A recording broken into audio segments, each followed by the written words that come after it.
Азыркы коомдогу ислам дининин баалуулуктарынын орду жана ролу талкууланды. Форум мамлекет менен диндин ортосундагы карым-катнаштын негизи болгон светтик принципти бекемдөө, ислам дининин тынчтыкты орнотуудагы ролу, диний билим берүү тажрыйбасы жана багыттары, коомдогу көйгөйлөр жана аны чечүү жолдору тууралуу пикирлер ортого салынды. Ошондой эле билим алуунун зарылдыгы жана диний сабатсыздыктын кесепеттери айтылып, андан арылуу чаралары белгиленди.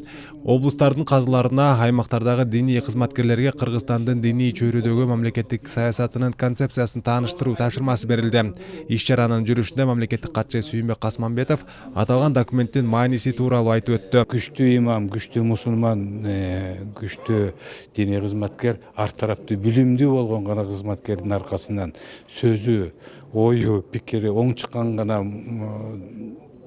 адамдын аркасынан эл ээрчийт да. Аны уже дин коомчулук аябай ыйык бийик түшүнүп атат. Ошон үчүн азыр сабактарды, жакшы сабактар менен Абдышүкүр ажынын айтканыбыз Кытайдан да барып билим алалык, тияктан да барып билим алалык деп. Мындан бир 20 жыл мурда дин кызматкерлери мынтип айтчу маселе. Аябай билимдүү бололук деп атышат. Мунун эмнеси жаман? Мамлекетибизде дээрлик 90%га жакын калкыбыз ислам динин тутунган мусулмандар жашашат.